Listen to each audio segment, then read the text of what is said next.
¿Has escuchado la historia de John Titor? Quédate, te cuento. John Titor era un usuario del BBS, tablones de anuncios electrónicos.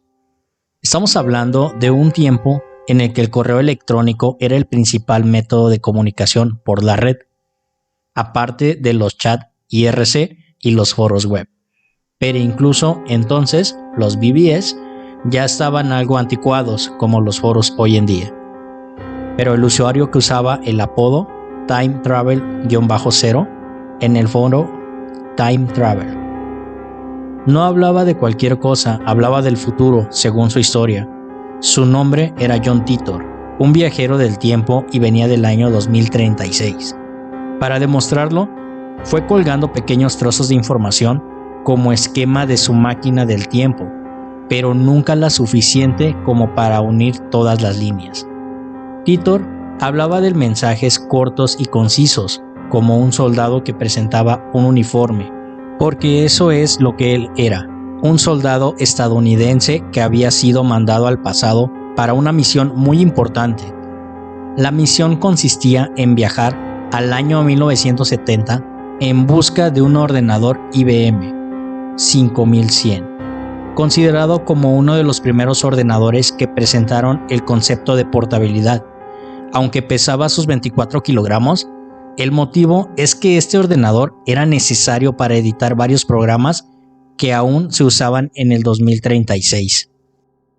Poco a poco, la historia fue revelando guiños, tramas y motivos ocultos que engancharon a más gente, que a su vez lo compartían en otros sitios. Por ejemplo, no era casualidad que Titor proviniese del 2036 y que buscase un IBM 5100, ya que es bien sabido que en el 2038 entrará en efecto un bug relacionado con el sistema operativo Unix y derivados como Linux o Mac. Este año, en los sistemas de 32 bits, el reloj dará la vuelta, ya que se le acabarán los bits para representar la fecha. Así que volverán al 13 de febrero de 1901, con posibles consecuencias catastróficas por los sistemas usados en el futuro.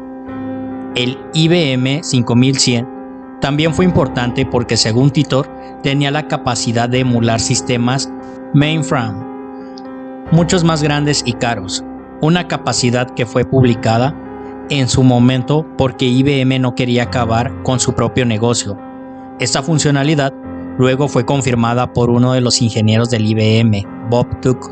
Hay que recordar que en el 2000 habíamos sobrevivido al efecto 2000, un problema similar en la manera en la que los ordenadores cuentan el tiempo que al final no resultó ser para tanto.